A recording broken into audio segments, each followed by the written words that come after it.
Hello everybody! In this video, I'll show you how to draw this character step by step and in real time, using nothing but Inkscape. It's a nice little monster character, super simple and perfect for beginners, to learn the basics of drawing and finishing characters entirely with the mouse. Okay, let's begin. You should always start with the big shapes first, in this case the cap and the stem. So grab the pen tool, the default shortcut is P, and we're gonna make the cap now. Draw this shape using straight lines. Remember that you can make straight lines by not dragging when you place a node. Using straight lines when you draw is one of the many techniques that can help you make organic shapes like this. If you want to learn more about working with organic shapes, I have a video where I go more in depth, link in the description. Also pay attention that the top node is not in the exact center. Symmetrical shapes never look good when you're making cartoons. For the body, make this shape with the pen tool. And we are done with the basic shapes. Here, if you want, you can mess around with the proportions and location of the two shapes. I'm not doing that because I already know how it's gonna look, but I encourage you to mess around before the next step. Now it's time to round off the paths and get the final shapes. I have a nice technique to do that. Again, check out my video on organic shapes to go more in depth. Select the cap and holding Shift, drag from the nodes to the sides. This will pull out the handles and allow you to introduce the curvature in a controlled way. If you want the curvature on both sides of the node, you're gonna have to drag towards the two sides. Do this on each node. We don't want a super smooth curvature, so leave it like this. And for the stem, do the same. Select it and move the nodes so it looks like a nice curved section. This area is supposed to be the torso, and this bump is gonna be the belly.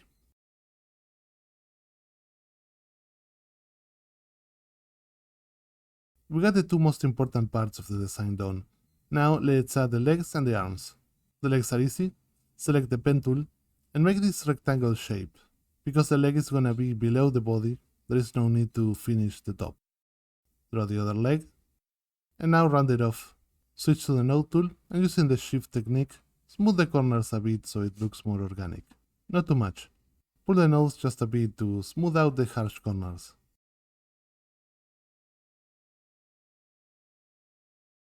The arms are gonna be the exact same shape, so repeat the same steps. Because the character is gonna be in 3/4, one of the arms is gonna be in the center of the body, and the other is gonna be half obscured by the body itself.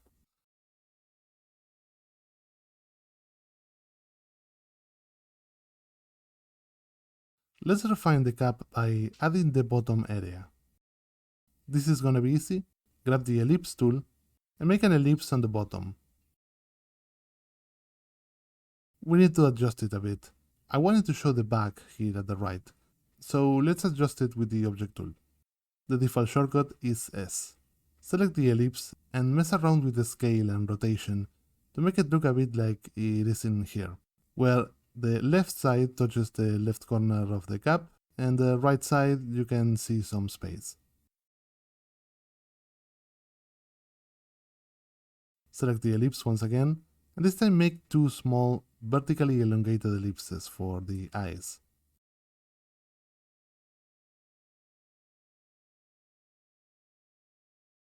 And just to be able to preview the design better, give it some feel by clicking on the black swatch in the palette. The final drawing we're gonna do in this character is the mustache. This is gonna be easy. Just grab the pen tool and draw this tilted rectangle.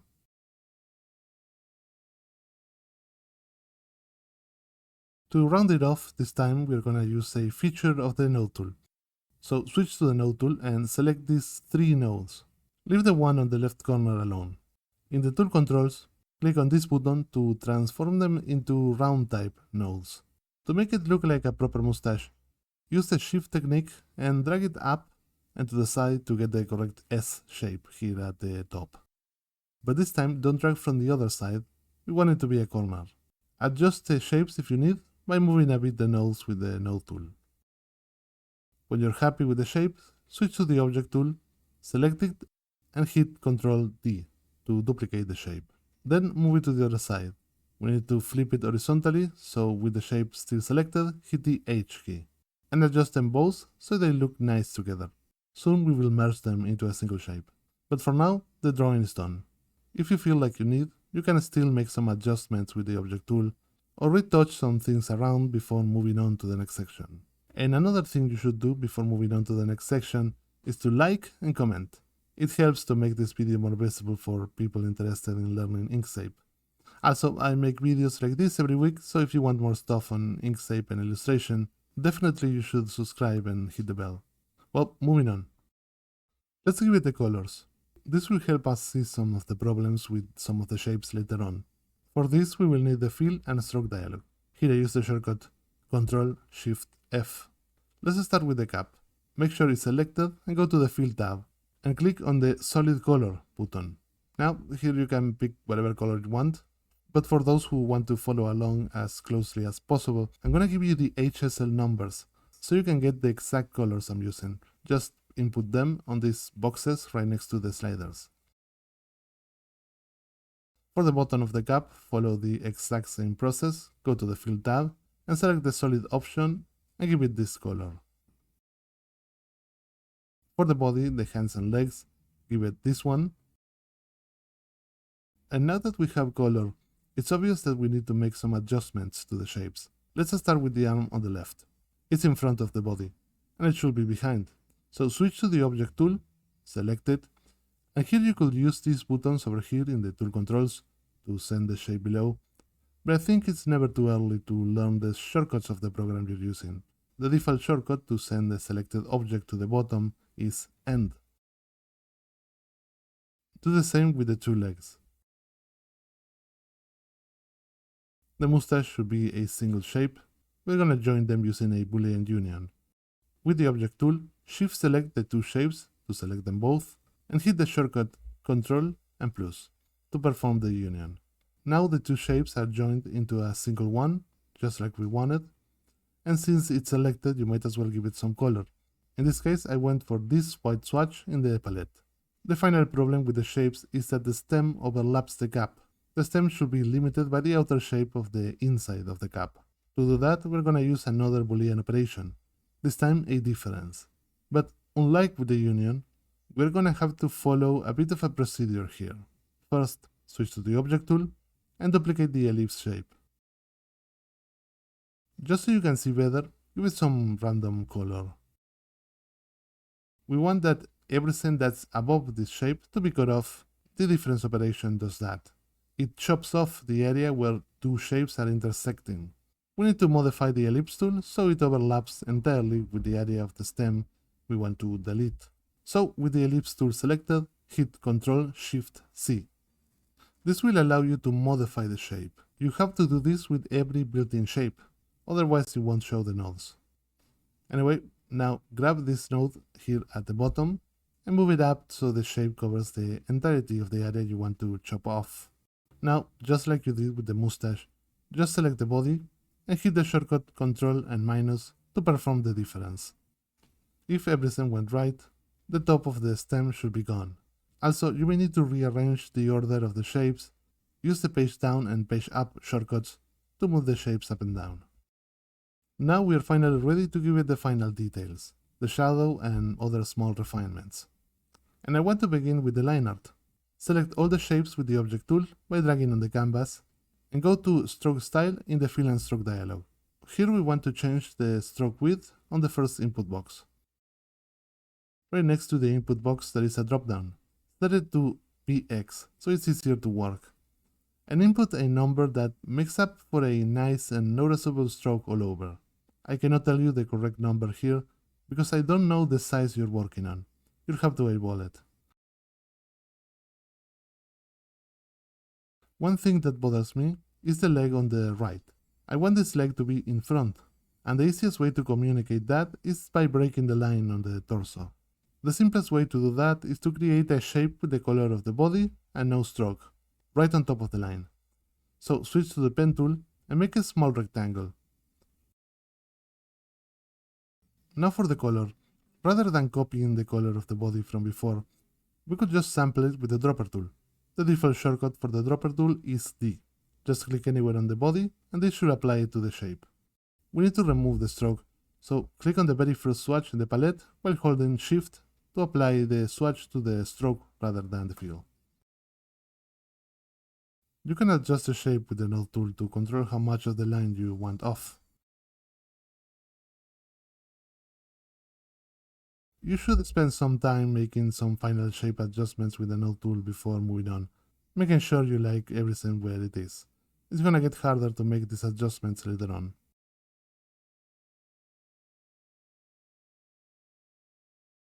And now, for real, this is the last part of the drawing we're gonna do. The colorations on the cap. We want the classic mushroom with the round spots. To do that, we're gonna use the ellipses. So select the ellipse tool and draw them on the cap.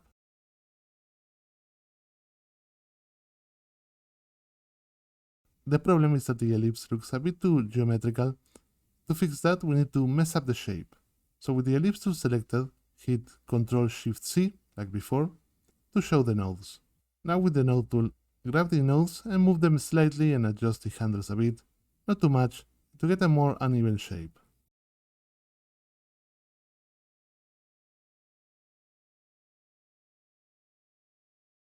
When you're done, repeat the same steps at least 3 or 4 times to make different spots. Change the size and keep the overall shape round. Remember that you can duplicate the spots by switching to the object tool and hitting Ctrl D. For this spot, I want it to be cut off, to imply it wraps around the cap. To do that, we're gonna use an intersection. The intersection works just like the difference, only that it's the opposite. It keeps the area where two shapes intersect and delete everything else. So put the spot in the corner where you want it, select the cap, and duplicate it with Ctrl D. Then Shift select the spot and hit Ctrl and asterisk to perform the intersection. Keep making the other spots. When you're done, select all of them and using the fill and stroke dialog, give it this color. Now we are ready to make it pretty by adding light and shadow. This is gonna be much easier than you think. I want a light here at the top and left side. That means that the shadow should go on the right side and whenever a surface is pointing down. Starting with the cap, switch to the pen tool and make this shape on the right side. If you have problems making more complex shapes with the pen tool, I recommend you to check out my Inkscape basic tutorial, link on the description. After you finish the shape, you can still go in with the node tool and keep refining it. We're gonna use the intersection to delete all of this excess. Now select the cap and duplicate it with Ctrl D. Shift select the shadow shape and hit Ctrl asterisk. Let's give it some proper shadow color. Go to the Fill tab, set it to solid and give it this color. But here's the thing, we want the shadow to react to the different shapes that are below, like a real shadow does. So we need to lower the opacity as well to make it transparent. Set it to about 30. And of course, remove the stroke by shift-clicking on the first swatch of the palette. And using the shortcut page down, set it to be below the body but above the cap. For the shadow on the body is the exact same. With the pen tool, make this shape on the right side and adjust it. When you're done, duplicate the body with Ctrl D, shift select the shadow shape and hit Ctrl asterisk. We want the shadow to have the exact color than the other shadow, and rather than going in and input the exact same numbers, there is a nice little feature of the program where we can copy the fill and stroke properties and apply it to other shapes. With the object tool, select the other shadow and hit Ctrl C to copy it. Now select the new shadow you just made and hit Ctrl Shift B. And the color and opacity should be the exact same as the other object. Really useful to quickly give colors to shadows. I think there should be a shadow below the hand in the right side. The fastest way to do this is to duplicate the arm with Ctrl D, move it a bit down where the shadow should go, apply the shadow color by hitting Ctrl Shift D, and then move this new shadow to be below the arm with page down. But here comes a new problem. Because the shadows are transparent, when two shadows overlap, they make an area that is less transparent and looks a bit distracting. Luckily, this has an easy solution. Merge the two shapes together with a Boolean union. Shift select the other shadow and hit Ctrl+. There should be a shadow being cast by the torso on the legs. Just make a simple curved shape with the pen tool.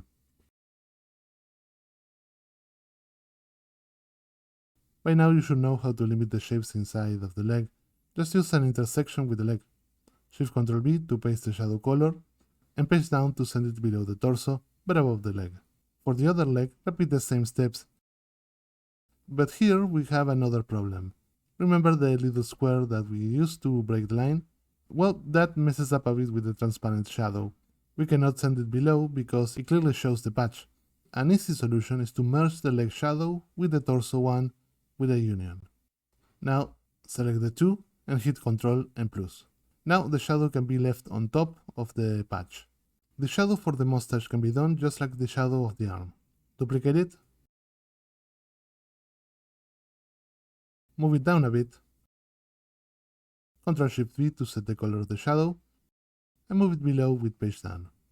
I'm a fan of black lines in cartoons. I know they are not for everyone, but I like them. However, in the case of the spots on the cap, I think they look a bit too distracting. Let's change the color. Select them all with the Object tool and go to the Fill and Stroke dialog. But this time, click on the Stroke tab. And just like before, give it this color, which in my opinion merges better with the color of the cap. To help ground the character, let's give it a shadow. This one is gonna be simple. Just pick an ellipse tool and drag a very squashed down shape at the feet. Give it the same color as the shadow and send it below with page down.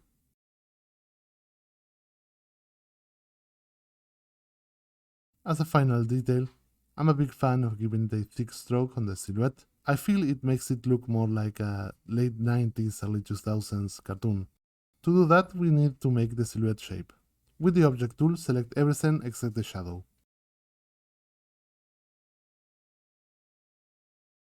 Hit Ctrl-D to duplicate it, and without touching anything, hit Ctrl and plus to join them together into a single shape with the outline of the character.